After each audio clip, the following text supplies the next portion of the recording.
She accepted us $5 million for one night, but the CEO wanted her heart forever.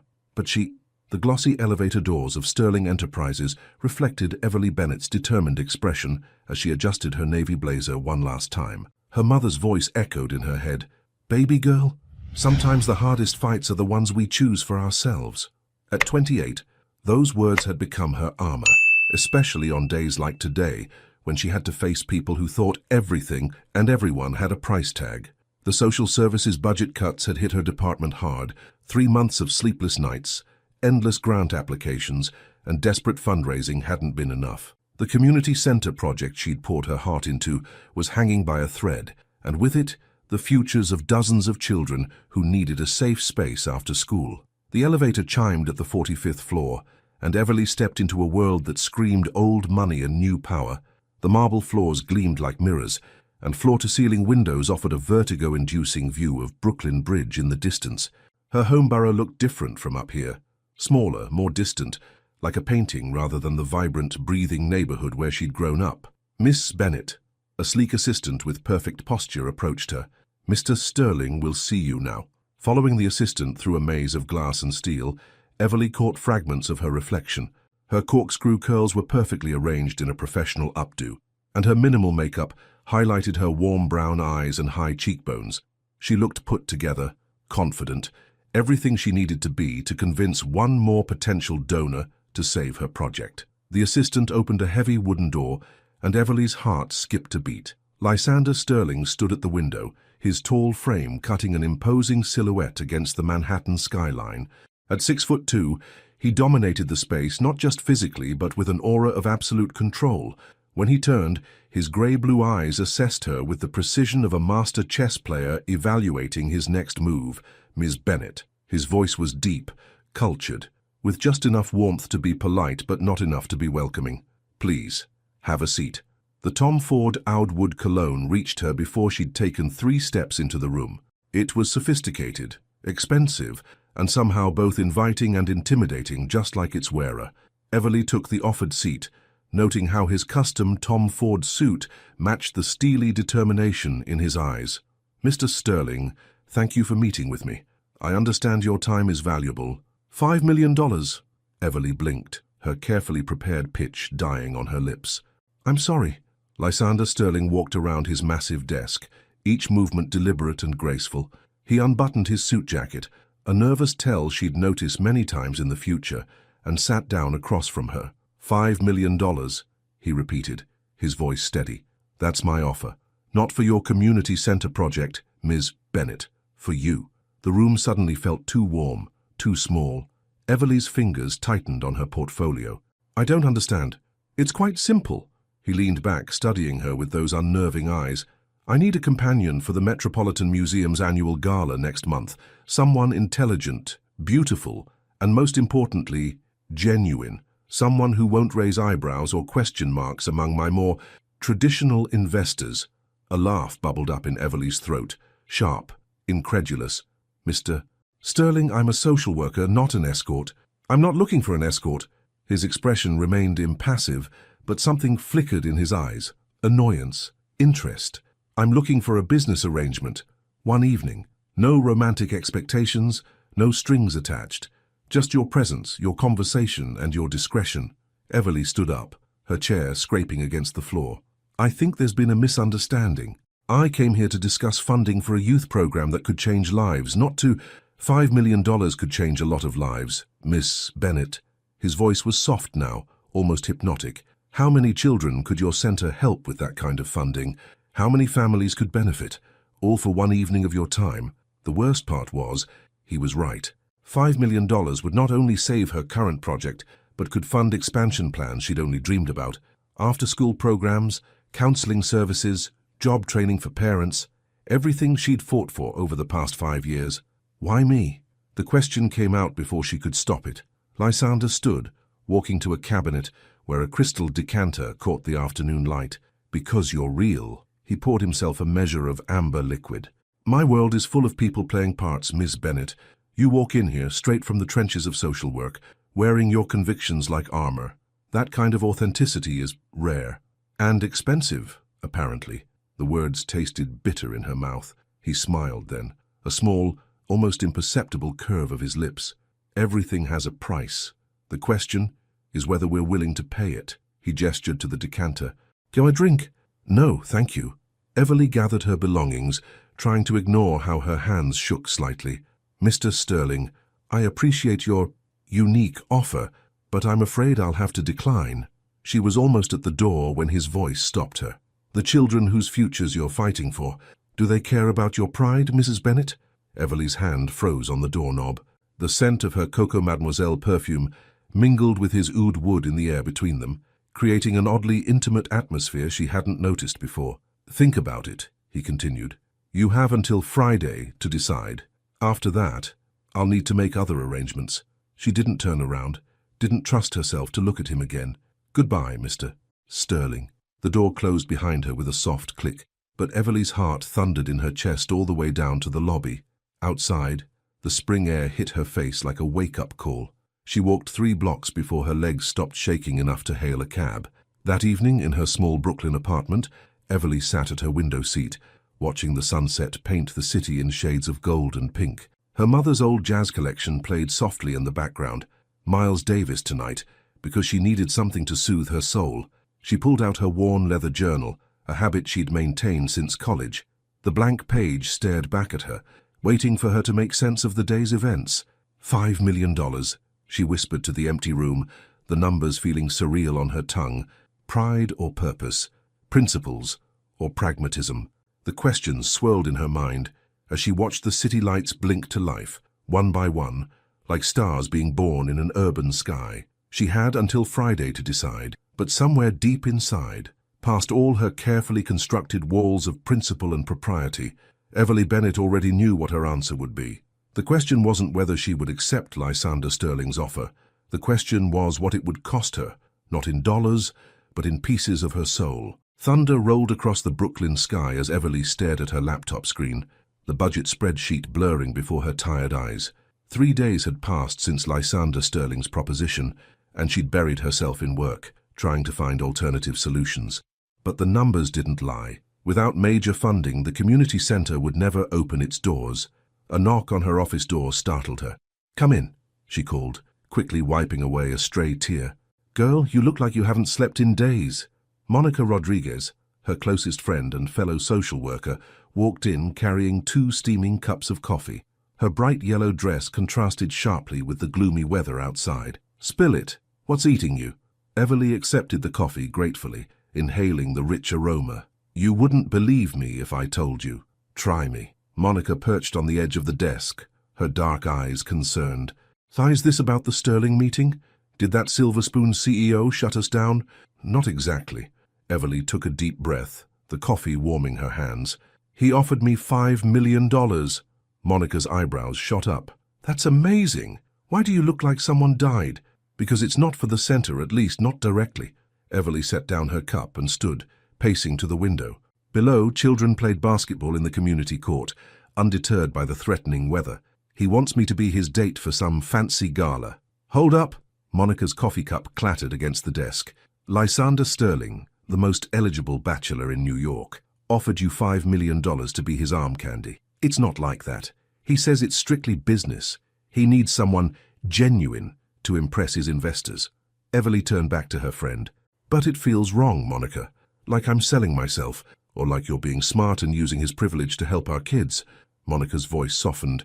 You remember Miguel, the kid who aged out of foster care last year? Everly nodded. Miguel had been one of their success stories, now attending community college. He told me once that pride doesn't keep you warm at night.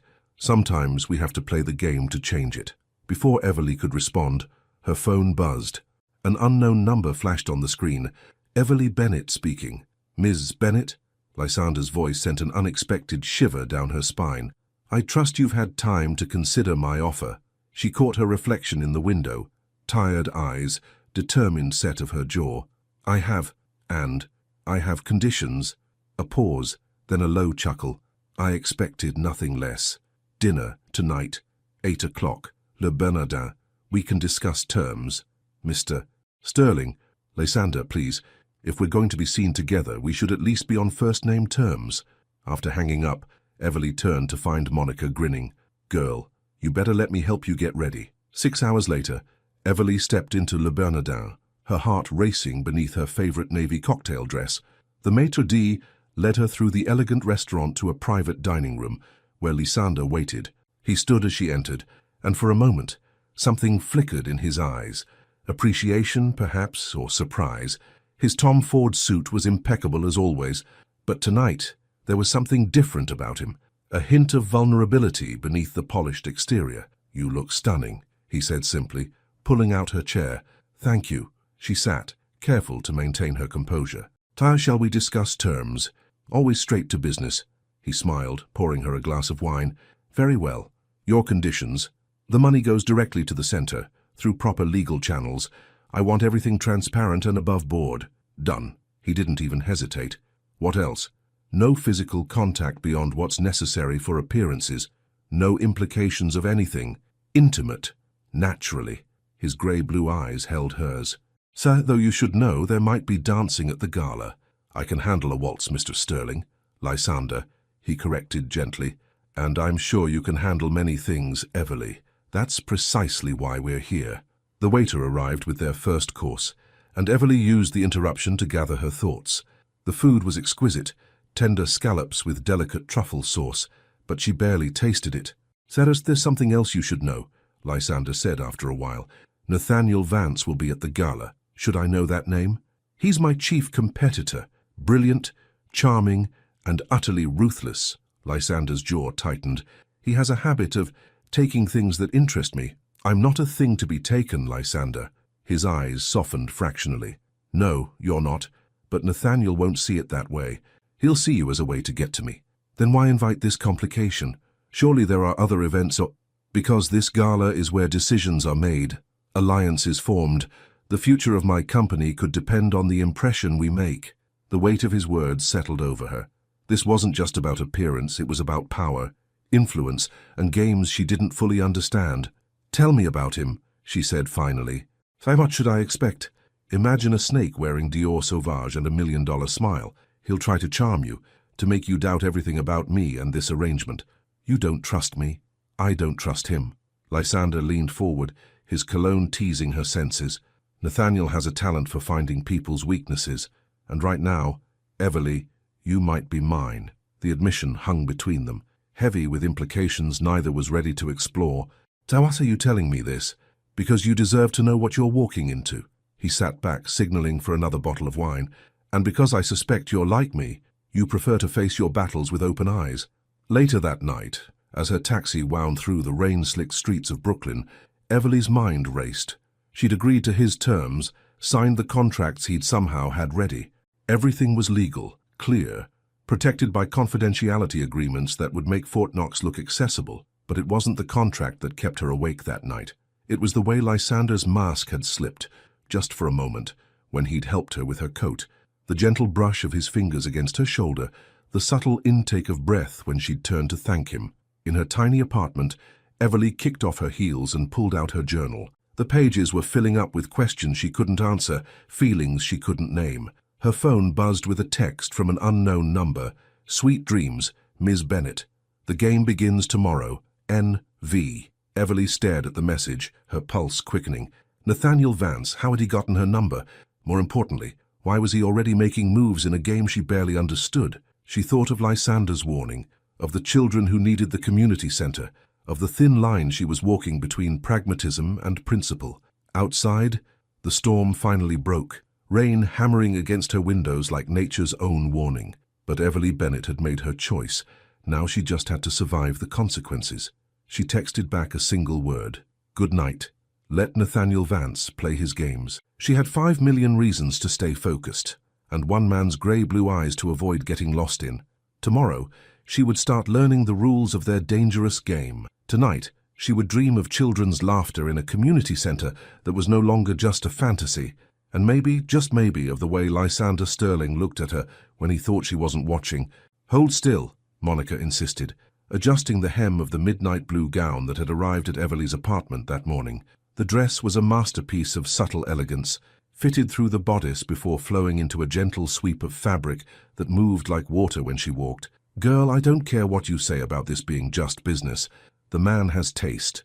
Everly studied her reflection in the full-length mirror, hardly recognizing herself. The dress fit perfectly, as if it had been crafted specifically for her curves. A note had accompanied the delivery, for tonight's practice run. L.S. Practice run. The words still made her stomach twist. Lysander had insisted they attend a smaller charity dinner before the gala to establish their dynamic in public. 3 days of intensive coaching on upper-class social protocols had left her head spinning with rules about everything from wine selection to conversation topics. "You're overthinking again," Monica observed, arranging Everly's curls into an elegant updo. "I can see it in your eyes. I feel like I'm preparing for an undercover mission, not a dinner." Everly touched the delicate diamond earrings, another delivery from Lysander. "What if I mess this up?" "You won't." Monica stepped back, admiring her handiwork. "Just remember what your mama always said. Hold your head high and let them wonder what you know that they don't." A soft knock interrupted them. Lysander's driver was right on time. The restaurant, an exclusive spot in Upper Manhattan, glowed with warmth against the twilight sky. Lysander waited at the entrance, his tall frame impossibly elegant in a black suit that probably cost more than Everly's annual salary. When he saw her, something shifted in his expression, a softening around the eyes that made her breath catch. "You look—" He paused, searching for words. "Fee perfect, thank you." She accepted his offered arm, noting how naturally they fit together. "Though I still think this practice dinner is excessive. In my world, nothing is excessive when it comes to preparation." He led her inside, his hand warm against her lower back. "Besides, I thought you might appreciate a trial run before throwing you to the wolves." The maitre d' guided them to a private corner table with a view of both the restaurant and the city beyond. Lysander pulled out her chair with practiced grace, and Everly caught a whiff of his cologne, that now familiar scent that somehow made her feel both alert and at ease. "Wine," he offered, studying the list. "You choose. Apparently, that's more appropriate for our narrative." A small smile played at his lips. "You're a quick study. I have a good teacher." She met his gaze. "Though I'm still not clear on all the rules of engagement." "Simple." He ordered a bottle of Bordeaux with perfect pronunciation. "We've been dating quietly for 3 months. Met through mutual friends at a charity event. Keep it vague, but believable. And when people ask about my work, tell the truth." His eyes held hers. "Your passion for social work is exactly what makes you valuable in this charade. These people donate millions to feel good about themselves. Show them what real impact looks like." The wine arrived, and Lysander went through the tasting ritual with practiced ease. Everly watched his hands, strong, elegant, always in control, until they weren't. "He's here," Lysander said quietly, his fingers tightening almost imperceptibly on his glass. Everly didn't need to ask who. The shift in energy was palpable as Nathaniel Vance entered the restaurant. He moved like a man who owned every room he walked into, his casual confidence a striking contrast to Lysander's controlled power. "Well, well." Nathaniel's voice was smooth as aged whiskey as he approached their table. Lysander Sterling, breaking his own rules about mixing business with pleasure. "Nathaniel." Lysander's tone could have frozen champagne. "I wasn't aware you frequented this establishment. I follow interesting opportunities." Nathaniel's green eyes fixed on Everly, gleaming with predatory interest. "And you must be the lovely Miss Bennet. Your reputation precedes you." "Does it?" Everly kept her voice cool. "Funny, I wasn't aware social workers had reputations in your circles." Nathaniel laughed, genuine delight dancing in his eyes. "Oh, I like her, Lysander. No wonder you're breaking all your careful rules." He pulled a business card from his jacket, Dior, not Tom Ford, and placed it beside her wine glass. "When you tire of playing pretend with him, call me. I have some ideas about your community center that might interest you." "That won't be necessary," Lysander cut in, but Nathaniel was already turning away. "Enjoy your evening, lovebirds." "And Lysander," he paused, that dangerous smile still in place. "Tear the Tokyo deal. Better check your numbers again." They watched him weave through the restaurant, stopping to charm various diners with practiced ease. The scent of his Dior Sauvage lingered, clashing with Lysander's Oud Wood like competing claims to territory. "What did he mean about Tokyo?" Everly asked quietly. Lysander's jaw clenched. "Nothing you need to worry about. If it affects our arrangement, it doesn't." He took a long sip of wine. Nathaniel enjoys playing games. Don't let him get into your head. But he was already there, wasn't he? His card seemed to burn against the white tablecloth, a temptation and a threat wrapped in expensive paper. The rest of dinner passed in a carefully orchestrated dance of small talk and subtle touches. Lysander's hand would brush hers when reaching for the wine. His fingers would ghost against her back when helping her stand. Each contact sent little sparks of electricity through her skin, and Everly couldn't tell if it was part of the act or something more dangerous. Later, in his car, the city lights painted patterns across their faces. "You did well tonight," Lysander said softly, even with Nathaniel's interruption. "Is it always like this? Everyone watching, measuring, looking for weaknesses?" "Yes." He turned to face her, his profile sharp against the night. Having second thoughts? "No." The answer came too quickly, too firmly. "The center needs this money. I can handle your world for a few weeks." "Can you?" His voice was low, intimate in the dark car. "Because Nathaniel was right about one thing. I am breaking my rules with you." "Why?" The car stopped in front of her building, but neither moved to leave. Rain had started falling, drops racing down the windows like tears. "Because sometimes the most valuable things are the ones we never meant to acquire." He reached out, brushing a loose curl from her cheek. The touch lingered, warm against her skin. "Good night, Everly." She watched his car disappear into the Brooklyn night, her heart racing beneath the borrowed diamonds and designer dress. Inside her apartment, she carefully hung up the gown and changed into her favorite oversized NYU sweatshirt. The business card sat on her kitchen counter, elegant black letters seeming to mock her. Nathaniel's words echoed in her mind. "When you tire of playing pretend." But that was the problem, wasn't it? With every passing moment, this felt less like pretend and more like something terrifyingly real. Everly opened her journal, but the words wouldn't come. Instead, she found herself touching her cheek where Lysander's fingers had been, remembering the way his eyes had darkened when Nathaniel approached, the protective shift of his body toward hers. Her phone buzzed with a text. "Sweet dreams, Ms. Bennett. You looked ravishing in blue. N.V." Seconds later, another message. "Thank you for tonight. The gala won't know what hit them. L.S." Two men, two messages, two very different games being played. And somewhere in the middle, Everly Bennett was starting to forget the rules she'd so carefully set for herself. She closed her journal without writing a word. Sometimes, silence said more than any confession could. The Metropolitan Museum of Art glowed like a palace of dreams against the Manhattan skyline. Everly stood at the top of the grand staircase, her heart thundering beneath the custom Oscar de la Renta gown Lysander had sent over. The dress was a masterpiece in deep burgundy, with intricate beading that caught the light with every movement. Her curls were swept up elegantly, diamond drops at her ears catching the warm light. "Breathe," Lysander murmured beside her, his hand warm against her lower back. "You look stunning." She turned to study him, immaculate in his tuxedo, the subtle platinum cufflinks catching the light. But something was off. His jaw was too tight, his shoulders too tense. "The Tokyo deal?" she whispered.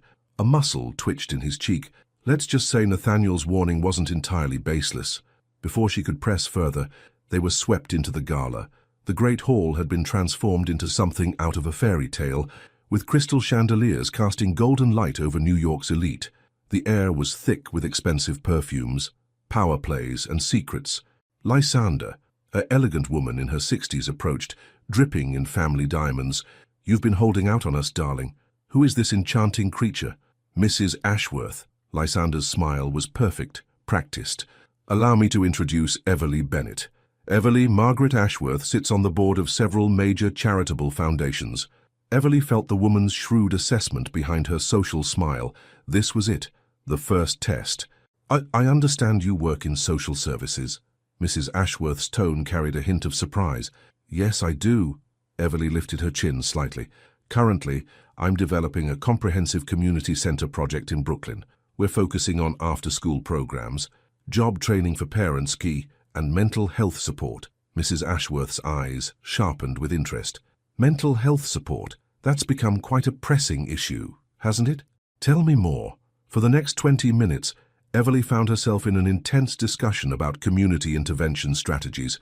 She could feel Lysander watching her, pride and something else flickering in his eyes. "Magnificent, isn't she?" A familiar voice cut through their conversation. Nathaniel Vance appeared as if conjured, devastating in a midnight blue tuxedo. "Mrs. Ashworth, I hope you don't mind if I borrow this vision for a dance." Before anyone could object, Nathaniel had swept Everly onto the dance floor, his Dior Sauvage cologne wrapped around her like a seductive warning. "You clean up nicely, Ms. Bennett." His hand was firm on her waist as they moved to the waltz, though I suspect our friend Lysander had something to do with that. "What do you want, Mr. Vance?" "Direct. I like that." His green eyes glittered. "Thus, what if I told you I could offer your center twice what Lysander's offering? No strings attached, no fake dating required." Everly's step faltered slightly. "Why would you do that?" "Because watching Lysander lose something he wants would be worth every penny." Nathaniel's smile was razor-sharp. "You see, I know something about the Tokyo deal that's going to destroy him. By this time next week, Sterling Enterprises will be in free fall. And you'll be collateral damage." "You're lying." "Am I?" He spun her elegantly, bringing her closer. "Check your phone. I just sent you proof." The music ended, and Nathaniel bowed with exaggerated courtesy. "Think about it. Beautiful. Tick-tock." Everly made her way to the ladies' room, her hands shaking as she checked her phone. The documents Nathaniel had sent made her blood run cold. Internal memos, financial projections, all pointing to a massive fraud in Sterling Enterprises, Tokyo expansion. When she emerged, Lysander was waiting. "Everything all right? We need to talk." She grabbed his arm, pulling him toward a quiet alcove. "The Tokyo deal. There's something wrong with the numbers, isn't there?" His face went still. "What did Nathaniel tell you?" "He showed me documents." "Lysander, if this is true, it's not what you think." He ran a hand through his hair, that nervous tell she'd come to recognize. "The discrepancy in the numbers. I've been trying to track down where the leak is coming from. Someone inside my company is working with Nathaniel." "Why didn't you tell me?" "Because it wasn't relevant to our arrangement." His voice turned cold. "Unless you're considering Nathaniel's offer." The accusation stung. "Don't you dare." "I agreed to this because I believed in what the money could do for my kids. But if that money comes from fraud..." "It doesn't." Lysander stepped closer, his cologne surrounding her. "Everything I've built, everything I am, is based on one principle. I don't cheat. Nathaniel's the one playing games." Their eyes locked, electricity crackling in the small space between them. For a moment, Everly thought he might kiss her, wanted him to kiss her. Despite everything, a throat cleared behind them. They turned to find Mrs. Ashworth watching with knowing eyes. "Sorry to interrupt, dears, but Lysander, the director is asking for you. Something about the Tokyo announcement." Lysander's face hardened. "Of course. Everly, will you..." "Go." She forced a smile. "I'll be fine." But as she watched him walk away, Nathaniel's words echoed in her mind. Collateral damage. The next hour passed in a blur of forced smiles and careful conversations. Everly found herself on the balcony, needing air, when a commotion erupted inside. Through the glass doors, she saw Lysander and Nathaniel in what appeared to be a heated discussion, surrounded by concerned-looking board members. Her phone buzzed.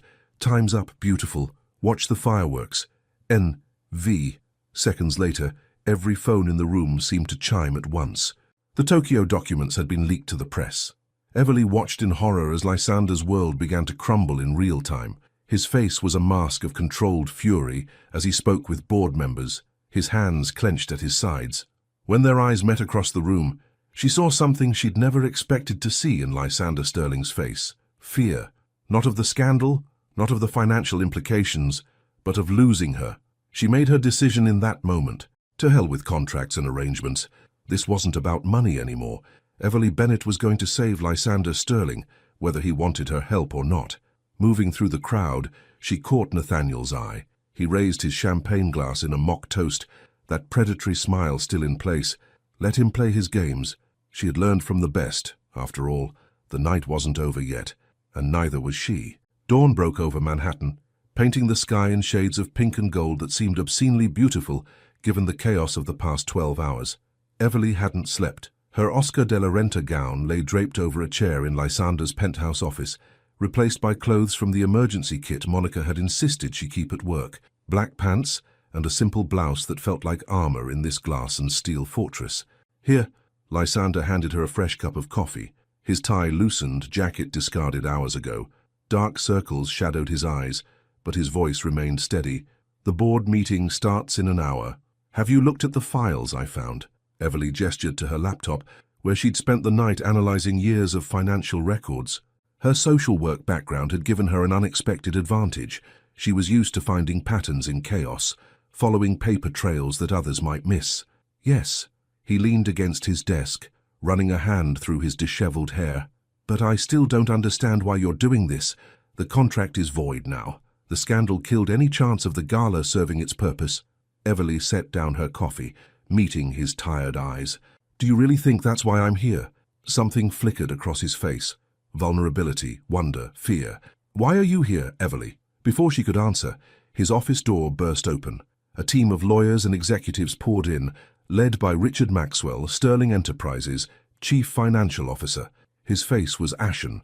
The press is having a field day, Richard announced, tossing a tablet onto the desk. Headlines screamed about fraud and corruption. Nathaniel Vance is giving a statement in an hour. Of course he is. Lysander's voice was ice. He orchestrated this whole thing. I found something. Everly stood, pulling up files on the main screen. The Tokyo numbers don't add up, but not in the way Nathaniel's documents suggest. Look at these transactions. The room fell silent as she walked them through her discovery. Hundreds of tiny discrepancies, all pointing to one conclusion. Someone had been manipulating the books long before the Tokyo deal. These patterns, she explained, highlighting specific entries, they're similar to what we see in financial abuse cases. Someone's been siphoning funds, but they're making it look like systematic fraud to tank the company's reputation. Richard's face went from ashen to grey. The timestamps on these transactions, they all happened during system maintenance windows, when only senior IT and financial officers would have access. Lysander finished, his eyes narrowing. Like you, Richard. The CFO lunged for the door, but Lysander was faster. In seconds, security had Richard restrained. You were working with Nathaniel. It wasn't a question. How long? You don't understand. Richard spat. Vance offered me twice my salary, plus a percentage of Sterling Enterprises when he took over. All I had to do was plant the evidence. Everly watched Lysander's face, seeing the betrayal cut deep. These weren't just employees. These were people he'd trusted, people he'd built his empire with. Get him out of here, Lysander ordered, and call our friends at the SEC. They'll want to see this. As the room cleared, Everly felt exhaustion hit her like a wave. She'd been running on adrenaline and coffee, driven by something she wasn't ready to name. You're remarkable. Lysander's voice was soft behind her. I have a team of financial analysts who missed what you found in one night. I'm good at seeing patterns. In my work, missing details can mean a child stays in a dangerous situation. She turned to face him. But you still haven't answered my question from the gala. Why didn't you tell me about the Tokyo situation? He moved closer, close enough that she could smell his cologne, faded now but still distinctly him. Because I've spent my entire life keeping people at arm's length. It's safer that way. No attachments, no vulnerabilities. How's that working out for you? A ghost of a smile touched his lips. Not as well as I'd hoped. Especially since a certain social worker walked into my office and turned everything upside down. The morning sun streamed through the windows, catching the subtle gold threads in his hair. Everly was suddenly very aware of how close they were standing, of the electricity that seemed to crackle in the air between them. Lysander, she started, but his phone buzzed. A news alert. Nathaniel Vance was on live TV, looking polished and concerned as he spoke about troubling allegations aimed at Sterling Enterprises. That snake, Lysander's jaw clenched. He's trying to get ahead of the story. Then let's beat him at his own game. Everly pulled up her phone, dialing a familiar number. Monica, remember that journalist you dated last summer? The one at the Wall Street Journal? We need a favor. Within hours, the true story broke. Evidence of Richard's embezzlement, his connection to Vance Industries, the elaborate scheme to destabilize Sterling Enterprises, it all came to light. Nathaniel's carefully crafted press conference backfired spectacularly. By sunset, Sterling Enterprises' stock had stabilized. The board issued a statement of full confidence in Lysander's leadership. The Tokyo deal was safe. Everly stood at the office windows, watching the city lights blink to life. Her body ached with exhaustion, but her mind was still racing. Have dinner with me, Lysander said suddenly. She turned, surprised. What? Not as part of any contract. Not for show. He stepped closer, and this time there was no hesitation in his voice. Have dinner with me because I want to know you, The real you, not the version I tried to buy. I'm still wearing yesterday's makeup, I haven't slept in 36 hours, and I'm pretty sure my hair is defying gravity at this point. You're beautiful. The words were simple, sincere, and you saved everything I've built. Let me thank you properly. I didn't do it for thanks. I know. His hand found hers, fingers intertwining naturally. That's exactly why I'm asking. Before she could answer, her phone chimed with a text. This isn't over, beautiful. Round one goes to you, but I play the long game. NV. Lysander read the message over her shoulder, his grip tightening on her hand. He won't stop. Good. Everly met his surprised look with a smile. Because neither will we. We? Yes, we. She squeezed his hand. But first, I need a shower, clean clothes, and about 12 hours of sleep. After that, dinner sounds perfect. He laughed. A real laugh. Warm and unguarded. I can work with that. As they rode the elevator down to his waiting car, Everly thought about how much had changed in just a few days. She'd walked into this building hoping to save her community center. Instead, she'd found herself entangled in corporate intrigue, multi-million-dollar scandals, and something that felt dangerously like falling in love. Her phone buzzed again. Monica this time. Girl, you're all over the news. Call me ASAP. P.S. Does this mean you get to keep the designer dresses? Everly smiled, leaning slightly against Lysander's solid warmth beside her. The dresses were the least interesting thing she'd gotten out of this arrangement. But that was a story for another day. You can't be serious. Everly stared at the magazine cover displayed on her office computer. The photo showed her and Lysander leaving his office building the morning after the gala, his hand protectively at her back. The headline read, Love Conquers Wall Street, the romance behind Sterling Enterprises, Salvation. Monica leaned over her shoulder, grinning. Girl, you look good for someone who hadn't slept in 36 hours. But more importantly, Spill, it's been 2 weeks since the scandal. What's really going on with you and Mr. Tall, Rich and Handsome? Everly closed the browser, but couldn't hide her smile. The past 2 weeks had been unexpected.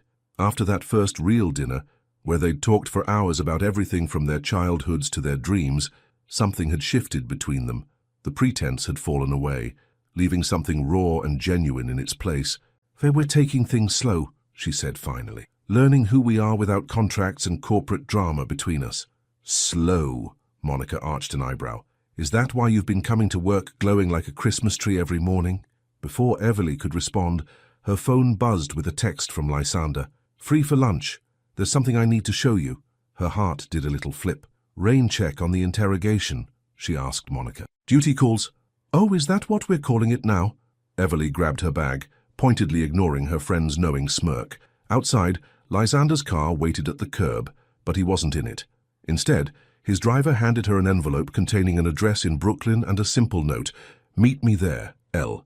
The address led her to a rundown building a few blocks from her office. Yellow construction tape decorated the entrance, and the windows were covered in brown paper. Confusion settled in her stomach as she checked the address again. What do you think? Lysander's voice came from behind her. He wore a casual sweater and slacks today, his version of dressed down, but somehow looked even more handsome than in his usual suits. About an abandoned building, his eyes sparkled with something that looked suspiciously like excitement. I looked closer. Everly studied the building again, noting its location, the size, the potential. Realization hit her like a thunderbolt. This is 3 blocks from the youth center, she breathed. Perfect walking distance for after-school programs.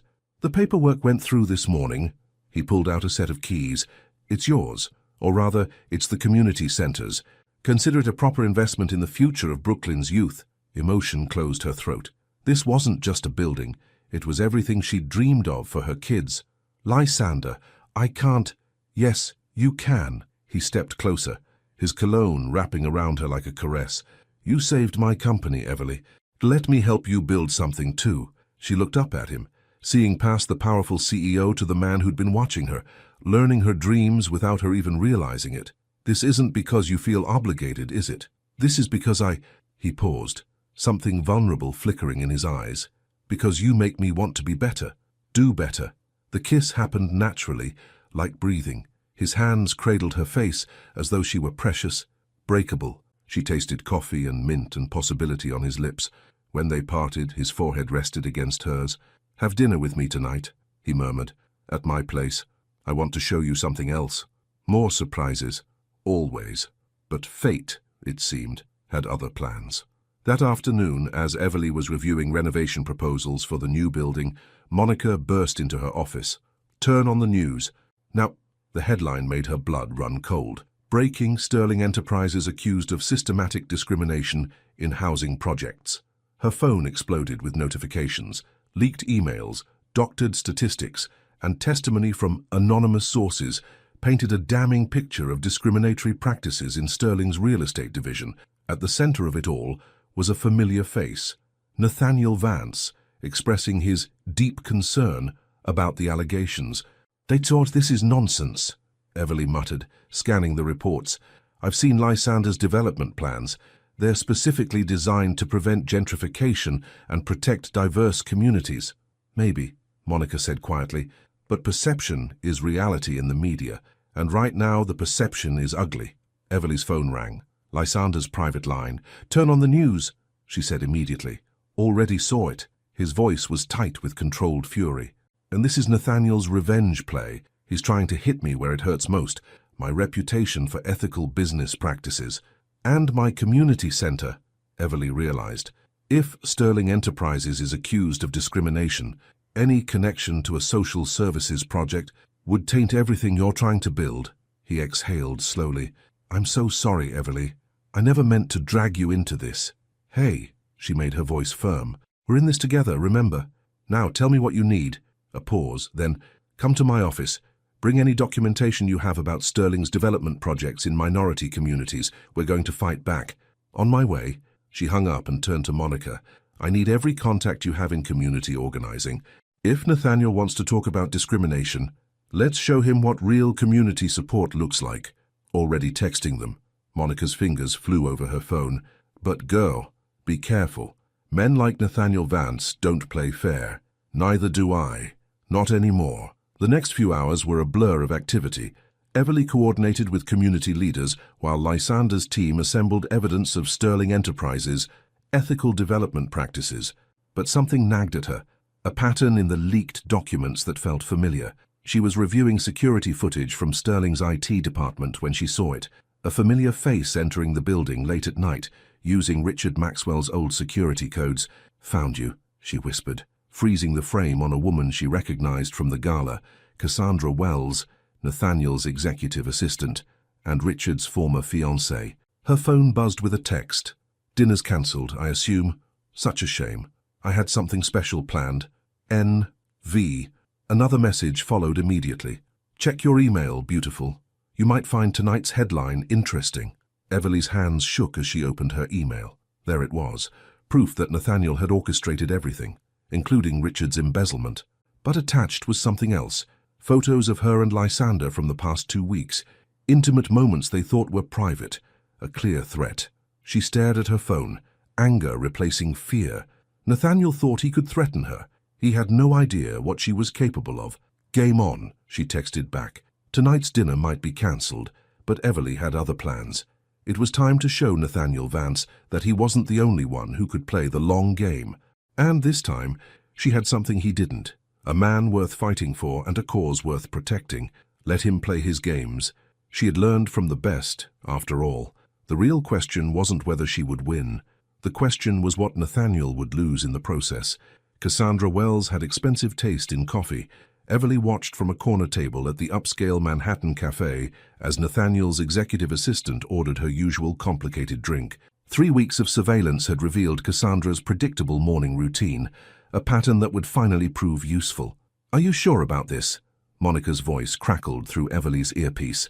Her friend was stationed outside, watching for any signs of Nathaniel or his security. "No," Everly admitted quietly, "but it's our best shot." She'd spent the past week building this moment, laying the groundwork with careful precision. The discrimination allegations against Sterling Enterprises had taken their toll. Stock prices were down, community leaders were asking questions, and the press was having a field day. But Everly had learned a few things about power plays. She stood, smoothing her navy pencil skirt, and approached Cassandra's table. "Mind if I join you?" Cassandra's perfectly maintained smile faltered. "Ms. Bennett, I don't think that your relationship with Richard Maxwell would ever come to light." Everly sat down, placing a thick envelope on the table. Or that anyone would notice your late-night visits to Sterling Enterprises using his security codes. Color drained from Cassandra's face. I don't know what you're talking about. No. Everly slid a photo across the table, security footage showing Cassandra entering the building the night before the Tokyo scandal broke.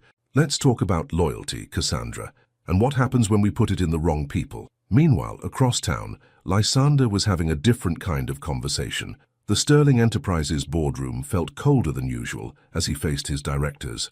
The discrimination allegations are baseless, he stated, his voice carrying the authority that had built his empire. But perception matters. That's why I've called this meeting. He nodded to his assistant, who distributed thick folders to each board member. These are the complete records of every Sterling development project from the past 5 years. Demographics, community impact studies, local business preservation initiatives, everything. This is comprehensive, Margaret Ashworth noted, flipping through the pages. But will it be enough to counter Vance's narrative? Lysander allowed himself a small smile. That's just the beginning. Back at the cafe, Everly watched emotion flicker across Cassandra's face. Nathaniel will destroy me if I help you. No, Everly leaned forward. He'll destroy you when you're no longer useful, just like he did to Richard. Just like he's tried to do to everyone who trusts him. She pulled out her phone, showing Cassandra another set of photos, this time of Nathaniel with various women, all bearing striking resemblances to Cassandra herself. You're not the first assistant he's manipulated, Everly said softly, and you won't be the last, unless you help me stop him. Cassandra's hands trembled around her coffee cup. What do you want? Everything. Emails, recordings, proof of how he orchestrated both scandals. I know you keep records, Cassandra. Smart women always do. A tear slipped down Cassandra's cheek. He'll come after me. No, he won't. Everly reached across the table, squeezing the other woman's hand. Because Lysander Sterling protects his people, even those who made mistakes. Hours later, Everly sat in Lysander's penthouse office, watching the sun set over Manhattan. The evidence Cassandra had provided was damning. Years of Nathaniel's manipulations, all meticulously documented by an assistant he'd underestimated. You're incredible. Lysander's voice was soft as he joined her at the window. Dangerous, but incredible. She turned to face him, taking in the way his shirt sleeves were rolled up, his tie loosened after a day of battle. So having second thoughts about getting involved with me, only about not doing it sooner. He stepped closer, his cologne wrapping around her like a caress. The press conference is set for tomorrow morning. Once we release Cassandra's evidence, Nathaniel's finished. Everly nodded. But that's not what's really bothering you, is it? Lysander was quiet for a moment, his grey-blue eyes troubled.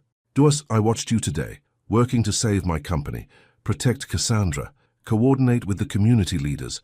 You're extraordinary, Everly, and I can't help wondering if I deserve any of this. Hey, she reached up, touching his face gently. You're not the man Nathaniel tried to paint you as. I've seen your heart, Lysander. In the community center, in how you treated Cassandra, in every quiet moment when you think no one's watching. He caught her hand, pressing a kiss to her palm. Stay with me tonight. The words hung in the air between them, heavy with meaning. This wasn't about strategy or scandal anymore. This was about them, the real them, stripped of all pretense.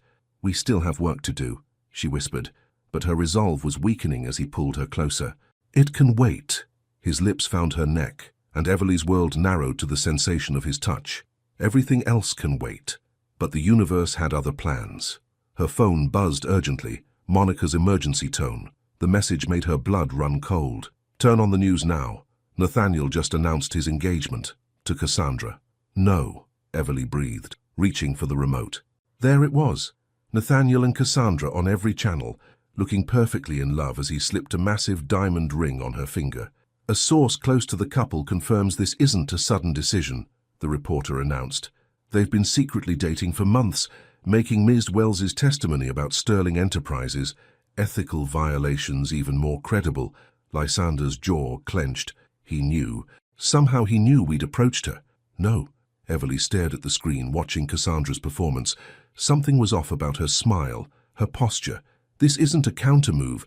This is a cry for help. She grabbed her phone, dialing rapidly. Monica, get me everything you can on Nathaniel's previous relationships, plus any domestic incident reports, restraining orders, everything. Cassandra's not just his pawn, she's his prisoner. Lysander watched her with a mixture of admiration and concern. What are you thinking? I'm thinking. Everly met his eyes, fierce determination burning in her chest, that it's time to change the game. No more corporate tactics, no more polite power plays. She pulled up another number, Margaret Ashworth's private line. If Nathaniel wants to make this personal, let's get personal. I know some domestic violence advocates who would be very interested in his pattern of behavior. Everly, Lysander's voice was soft but urgent. This could get dangerous. I know, she squared her shoulders, but I've spent my career protecting people from men like him. I'm not stopping now. He studied her for a long moment, then nodded. What do you need from me? Your trust, and maybe your private security team. A ghost of a smile touched his lips. You've had both for longer than you know. Outside, the city lights blinked on one by one, like stars being born in an urban sky. Tomorrow would bring new battles, new strategies, new risks. But tonight, in this moment, Everly knew one thing with absolute certainty. Love wasn't a weakness Nathaniel could exploit. It was the strength that would finally bring him down. The manila folder landed on Everly's desk with a heavy thud. Monica stood over it, her usual smile replaced by grim determination. 5 women, she said quietly, all former assistants or girlfriends of Nathaniel Vance, all with similar stories, and all too terrified to come forward. Everly opened the folder, her heart sinking as she read. The pattern was clear. Young, ambitious women drawn into Nathaniel's orbit, isolated from friends and family, then controlled through a combination of career opportunities and subtle threats. This one. Monica pointed to a photo of a woman with haunting eyes. Olivia Richardson. She was his assistant 3 years ago. Now she's working at a women's shelter in Boston, helping others escape exactly what she went through. Have you contacted her? She's willing to talk, but only in person, and only to you. Everly checked her watch. The morning sun was just starting to paint Manhattan's skyline in shades of gold and promise. Book me on the next train to Boston. Already did. Monica handed her a ticket. But girl, you need to tell him. As if summoned by their conversation, Everly's phone lit up with Lysander's name. Her heart did that familiar flip it always did now, even as worry gnawed at her stomach. Good morning? His voice was warm through the speaker. Have you seen today's stock reports? No, I've been focused on other research. A pause. The Cassandra situation. Lysander. Everly closed her eyes, gathering courage. I'm going to Boston today. There's someone I need to talk to about Nathaniel. The silence that followed was heavy with unspoken concern. Let me send security with you. That would only draw attention. I need to do this quietly. Everly. His voice dropped lower, intense. Nathaniel's been watching your apartment. My team spotted his car there last night. A chill ran down her spine, but she forced her voice to stay steady. All the more reason to move quickly. The engagement announcement is buying us time, but Cassandra's running out of it. At least let me have the company jet ready. If anything feels wrong, I'll call. I promise. She softened her tone. Trust me, Lysander. This is what I do. I help people escape men like him. I do trust you. The words carried weight beyond their simple meaning. Just come back to me. The raw emotion in his voice made her breath catch. Always. 4 hours later, Everly sat in a quiet Boston cafe watching Olivia Richardson stir her untouched tea. The woman was elegant, but tense, like a deer ready to bolt. He's smarter now, Olivia said finally, her voice barely above a whisper. With me, he was still learning his technique. The physical bruises, they were too obvious. Now he leaves marks no one can see. The evidence you kept. Everly leaned forward. Would you be willing to share it? Olivia's hands trembled. He'll know it was me. No, he won't, because we're not just building a case against him. We're building a movement. Everly pulled out her phone, showing Olivia the private social media group they'd created. Look how many women have already joined, all sharing similar stories. But none have gone public. They will. Together. Strength in numbers. Olivia. He can't silence us all. Before Olivia could respond, Everly's phone buzzed with an urgent text from Monica. 911. Cassandra, in hospital. Accident. At Vance Tower. I have to go. Everly stood quickly. But Olivia, think about what I said. You're not alone anymore. The train ride back to New York was agony. Every minute felt like an hour, as Everly coordinated with Monica, women's advocacy groups, and Lysander's legal team. By the time she reached Manhattan Presbyterian Hospital, a plan was forming. She found Cassandra in a private room, her elegant features marred by a fall that had left suspicious bruises. Nathaniel had already spun the story to the press. A tragic accident, his beloved fiancée tripping on stairs in her high heels. "He knows," Cassandra whispered when they were alone, "about our meeting, about everything. He said no one would believe me now, after the engagement announcement. He's wrong." Everly took her hand gently. "Look at your phone." Cassandra's eyes widened as she scrolled through the private group. Dozens of women, all sharing pieces of the same nightmare, all ready to stand together. "It's not just about Sterling Enterprises anymore," Everly explained. "This is about stopping him, permanently. Ms. Bennett." Nathaniel's voice cut through the room like ice. He stood in the doorway, impeccable in a designer suit that couldn't quite hide the predator beneath. "Visiting hours are over." "Actually," a new voice joined them, "they're not." Lysander filled the doorway behind Nathaniel, and he wasn't alone. Margaret Ashworth stood with him, along with a woman Everly recognized from the photos, another of Nathaniel's previous assistants. "Hello, Nathaniel." The woman's voice was steel. "Remember me?" Color drained from his face. "What is this?" "This," Everly stood, moving protectively in front of Cassandra's bed, "is what happens when you underestimate women who've had enough. You're making a mistake." Nathaniel's charm vanished, replaced by something dark and ugly. "All of you, I'll destroy." "No." Margaret's voice cut like a blade. "You won't. Because in about 30 seconds, every major news outlet will receive evidence of your pattern of abuse, financial manipulation, and corporate espionage. Your empire is built on sand, Nathaniel, and the tide just came in." As if on cue, phones throughout the hospital began buzzing. The story was breaking, and this time there would be no spinning it away. "Security will escort you out," Lysander said quietly.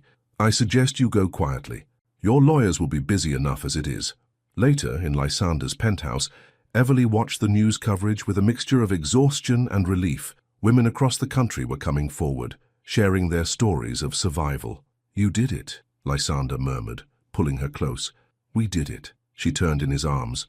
"All those women, they just needed to know they weren't alone. Like someone else I know." His eyes held hers, full of pride and something deeper. "You know, when I first made that contract offer, I thought I was the one with all the power." Everly smiled, reaching up to touch his face. "And now I know that real power isn't about money or control." He caught her hand, pressing a kiss to her palm. "It's about having the courage to stand up for what's right. You taught me that." Outside, the city hummed with energy as the biggest scandal in recent memory unfolded. But here, in this moment, none of that mattered. What mattered was the way Lysander looked at her, not as an investment or an asset, but as an equal, a partner, someone who had challenged everything he thought he knew about power and love. "Stay," he whispered against her hair. This time, Everly didn't hesitate. Sometimes the greatest victories weren't about winning games or making deals. Sometimes they were about finding the courage to let yourself fall, knowing someone would be there to catch you. And sometimes, just sometimes, love was the most powerful contract of all. Autumn painted Central Park in shades of gold and crimson as Everly walked its winding paths, her hand intertwined with Lysander's. 3 months had passed since Nathaniel's empire had crumbled, and the world felt different now, softer around the edges, yet somehow more real than ever. "Aren't nervous?" Lysander asked, squeezing her hand gently. "About opening the community center." "Terrified," she smiled up at him, but the good kind of terrified. Tomorrow would mark the official opening of the Bennett Community Center. What had started as a desperate dream now stood as a beacon of hope in Brooklyn, a modern facility offering everything from after-school programs to job training, counseling services to adult education. "You know," Lysander mused, guiding her toward their favorite bench overlooking the lake, "when I first offered you that contract, I thought I was the one in control. And now?" Everly raised an eyebrow, enjoying the way sunlight caught the gold threads in his hair. "Now I know that some things can't be bought or controlled." He turned to face her, his grey-blue eyes intense. "Some things can only be earned." A cool breeze carried the scent of his oud wood cologne, mixing with her Coco Mademoiselle in the autumn air. So much had changed since that first meeting in his office, yet their signature scents remained, a constant in a world of transformation. "Have you heard from Cassandra?" she asked, watching leaves dance across the path. "She's doing well in California. The women's advocacy group she started is gaining national attention. Pride colored his voice. The foundation's grant will help them expand to 3 more cities next year. The Sterling Bennett Foundation had been Lysander's idea, a way to systematically support survivors of domestic abuse while funding community development projects. It was also his way of ensuring that what happened to Nathaniel's victims would never happen again. And Nathaniel? The name no longer carried the weight it once did. Still fighting charges in 3 states, Lysander's jaw tightened slightly. But with the evidence Olivia and the others provided, he won't be walking away this time. They sat in comfortable silence, watching young couples row boats across the lake. Everly thought about all the lives that had changed in the past few months, not just hers and Lysander's, but Cassandra's, Olivia's, and countless others who had found their voice. Monica says the center already has a waiting list for programs, she said finally. We might need to expand sooner than we thought. Already taken care of. Lysander pulled out his phone, showing her blueprints for the building next door. The purchase goes through next week. Consider it an early Christmas present. Everly stared at him, emotion tightening her throat. You can't just buy buildings without consulting you. His eyes twinkled. Actually, I can, but only because I know you'll put them to better use than I ever could. You're impossible, but she was smiling as she said it. I prefer strategically generous. He tucked a stray curl behind her ear, his touch lingering. Speaking of strategy, move in with me. The words hung in the crisp autumn air. They'd been dancing around this conversation for weeks, both knowing it was coming but neither wanting to rush. Your penthouse is beautiful, Everly said carefully, but it's not home. I know. Lysander reached into his jacket pocket, pulling out another set of blueprints. That's why I bought us a brownstone in Brooklyn, walking distance from the center. Plenty of room for your mother's jazz collection and my ridiculous wine cellar. Everly's heart skipped. You'd leave Manhattan? I'd follow you anywhere. The simple honesty in his voice made her breath catch, but preferably somewhere within reasonable commuting distance of the office. She laughed, the sound bright in the autumn air. Always the pragmatist. Only about some things. He pulled her closer, his warmth chasing away the October chill. About others, I've learned to let my heart lead. A group of children ran past their bench, chasing fallen leaves and dreams only they could see. Everly watched them, thinking of the kids who would find new opportunities at the center. Yes, she said simply. Yes to all of it. The brownstone, living together, building something real. She turned to face him fully. But I have conditions. A smile tugged at his lips. Of course you do. I keep my apartment above the center for late nights. The foundation expands its youth programs, and she paused, gathering courage. You have to dance with me at the opening ceremony tomorrow. Even though I hate dancing in public, even though... He studied her face, love and amusement mingling in his expression. Counter-offer. I dance with you tomorrow, but you have to attend the Sterling Enterprises holiday gala as my date. No contract required. Deal. She sealed it with a kiss that tasted of possibility and promise. Later that evening, as they walked through their soon-to-be home, Everly marveled at how perfectly the space balanced their different worlds. The modern kitchen would satisfy Lysander's culinary perfectionism, while the cozy library seemed designed for her late-night reading habits. One more surprise, Lysander said, leading her to what would be their bedroom. Look up. The ceiling was a masterpiece of fiber-optic lights, creating a perfect replica of the night sky. For when you miss stargazing in Brooklyn, he explained softly. Emotion closed her throat. He'd remembered a throwaway comment from months ago about how she used to watch stars with her mother on their tiny apartment roof. I love you, she said, the words falling naturally from her lips. He stilled beside her, then pulled her into his arms. Say it again. I love you, Lysander Sterling. She smiled against his chest. Even when you're impossible. Especially then, he murmured into her hair. I love you too, Everly Bennett. Even when you're making me dance in public. Outside, Brooklyn hummed with its usual energy, sirens and laughter, dreams and determination. But here, in this moment, they had created their own world, a world where contracts had transformed into promises, where power meant having the strength to be vulnerable, and where love wasn't a transaction, but a gift freely given and gratefully received. Tomorrow would bring new challenges, new dreams to chase. But tonight, watching artificial stars twinkle above them, Everly and Lysander had found something better than success. They had found home. The Bennett Community Center gleamed in the morning sun, its renovated facade a testament to dreams made real. Everly stood in her new office, watching families stream through the doors for the grand opening. Children's laughter echoed through the halls, mixing with the excited chatter of parents and community members. "Everything's ready," Monica announced, appearing in the doorway. "Though I still can't believe you convinced Lysander Sterling to cut the ribbon in Brooklyn instead of having some fancy Manhattan ceremony." Everly smiled, adjusting her navy blazer, the same one she'd worn to that first meeting in his office, now feeling like a lifetime ago. "He's full of surprises." "Speaking of surprises," Monica handed her a small velvet box. "This was just delivered." The card says, "For new beginnings."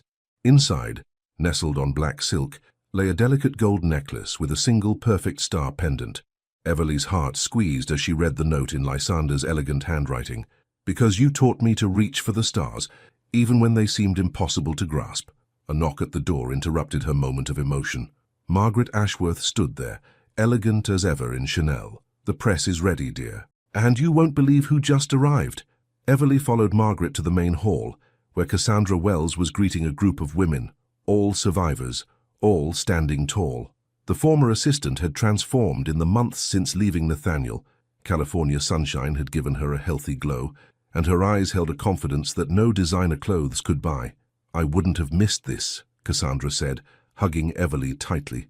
"Our foundation's West Coast chapter opens next month, you know. Full circle." The crowd parted, and Everly's breath caught. Lysander stood at the entrance, devastating in a perfectly tailored suit, but it was his expression that made her heart race. He looked at her the way dreamers looked at stars, with wonder, with certainty, with love. "Ready?" he asked softly when she reached him. "For a ribbon cutting. I think I can handle that. Not just the ribbon cutting." He took her hand, his thumb brushing over her knuckles. "For everything that comes after." The ceremony itself passed in a blur of speeches and applause. Everly spoke about community, about hope, about the power of believing in something bigger than yourself. Lysander talked about investment in people, not just profits, his voice carrying the authority of someone who had learned that lesson firsthand. But it was the children's faces that Everly would remember most, their eyes wide with possibility as they explored the computer lab, the art studio, the library filled with books and dreams. "Ms. Bennett," a small voice caught her attention. A girl, no more than 12, held out a handmade card. "Thank you for building this place. Mum says it means I can stay in the science program after school now." Everly knelt to the girl's level, emotion tightening her throat. "What's your name?" "Destiny." "Well, Destiny, I think you're going to do amazing things." She glanced up to find Lysander watching them, his eyes soft. "Sometimes all we need is a chance to prove what we're capable of." The afternoon flowed into evening, and the center hummed with activity. Community leaders mingled with corporate donors, social workers chatted with educators, and through it all, a sense of possibility filled the air. In a quiet moment, Everly slipped away to the rooftop garden, her favorite part of the renovation. The Brooklyn skyline spread before her, a tapestry of lights and dreams. "I thought I'd find you here." Lysander's voice was warm behind her. "Hiding from your own success?" "Not hiding." She turned to face him. "Just remembering. The night you came to my office. The night I learned that some things are worth more than pride." She touched the star pendant at her throat. "Some things are worth risking everything for." He moved closer, his cologne wrapping around her like a promise. "I have something to ask you. If it's about the holiday gala, I already picked out my dress." "Not about the gala." His eyes held hers. "Serious now. They're about forever." Time seemed to stop as he reached into his pocket, drawing out a small box that made her heart skip. The ring inside was perfect, a stunning star sapphire surrounded by diamonds, unique and breathtaking. "I had this whole speech prepared," he said softly, "about how you turned my world upside down, how you made me question everything I thought I knew about power and success. But standing here, seeing everything you've built, everything you are," he took a shaky breath, "the only words that matter are, I love you, Everly Bennett. Marry me." Below them, the city pulsed with life. Inside the center, children laughed and dreams took root. And here, under a sky turning purple with twilight, Everly looked at the man who had tried to buy her time and ended up giving her his heart instead. "Yes," she whispered. 1,000 times yes." The kiss was sweet and sure, tasting of promise and possibility. When they parted, Lysander rested his forehead against hers. Dance with me. Here. Now. Why not? He pulled her close as music drifted up from the celebration below. We've never been good at following conventional rules anyway. They swayed together under the emerging stars, their story coming full circle on a Brooklyn rooftop. No contracts, no pretense, no games. Just two people who had found something real in a world of transactions and deals. Mrs. Ashworth is already planning the wedding, isn't she? Everly murmured against his chest. Probably, but we could always elope. She laughed, the sound pure joy. Lysander Sterling, suggesting something spontaneous. Who are you, and what have you done with my fiancé? Your fiancé, he repeated, as if tasting the words. I like how that sounds. Almost as much as I'm going to like calling you my husband. Later that night, they walked through their brownstone, still full of moving boxes and possibility. Everly's jazz collection had found a home next to Lysander's wine cellar. Their books mingled on shelves, and their dreams intertwined like the stars glittering on their bedroom ceiling. You know, Lysander said as they lay together, watching artificial constellations dance above them. That first contract was the best mistake I ever made. Mistake? She propped herself up to look at him. I thought I was buying time with a fascinating woman. His fingers traced patterns on her skin. Instead, I found the rest of my life. Everly kissed him softly, knowing that some things couldn't be captured in words. Some things could only be felt, lived, treasured. Outside, Brooklyn dreamed its endless dreams. Inside, two people who had started as business opponents had become partners in every way that mattered, and somewhere, in an office that started it all, a contract lay forgotten in a drawer, replaced by something far more valuable. A love story written in starlight and trust, in courage and choice, in the power of two hearts finding their way home. Not through obligation or arrangement, but through the simple, extraordinary miracle of falling in love. 1 year later, the Sterling Bennett Foundation's annual gala had a different energy than the corporate events Everly once dreaded. Children's artwork decorated the Metropolitan Museum's walls, displayed alongside priceless masterpieces. The guest list included not just New York's elite, but community leaders, educators, and survivors who had become advocates. Can you believe it's been a year? Monica asked, adjusting her emerald gown as they watched Lysander chat with a group of donors. He caught Everly's eye across the room, that private smile still making her heart skip. Sometimes it feels like yesterday. Everly touched her star sapphire wedding ring, remembering their intimate ceremony in the community center's rooftop garden 6 months ago. The other times, it's like I've known him forever. The foundation had expanded beyond their wildest dreams, with centers now operating in 5 cities. Cassandra ran the West Coast division, turning her experience into a force for change. The newest project, a scholarship program for survivors' children, had launched last month to overwhelming support. Mrs. Sterling? A familiar small voice interrupted her thoughts. Destiny, the young girl from the center's opening, now stood taller in a pretty blue dress. I got accepted into the Science Magnet program. Everly hugged her tightly. That's wonderful, though you should still call me Everly. Old habits, Destiny grinned. Mr. Sterling says I might be running the foundation someday. He's probably right. Later that night, Everly and Lysander danced under the museum's soaring ceiling. His oud wood cologne mingled with her Coco Mademoiselle, their signature scents now a comfort rather than a challenge. Happy, he murmured against her hair. She smiled against his chest. Though we should tell them soon. His hand drifted to her stomach, still flat but harboring their newest dream. Tomorrow. Tonight is about celebrating how far we've come. Above them, through the museum's glass ceiling, real stars twinkled, witnesses to a love story that began with a contract and ended with forever. Some deals, after all, were written in the stars. The end. Based on this intense love story between Everly and Lysander, here's a question for reflection. If you were in Everly's shoes, would you accept $1 million contract from a powerful CEO to fake a relationship, even if it meant questioning your own principles? Or would you keep your values intact, even if it cost you the opportunity to help dozens of underprivileged children through the community center? Put yourself in this moral dilemma. What's worth more? Your personal integrity or the chance to make a real difference to other people's lives? Your participation in the channel is very important. Please leave your opinion in the comments. Thank you so much for watching until the end. If you enjoyed this story, don't forget to subscribe to the channel, leave a like, and comment your thoughts. Your participation is very important to us. See you next time.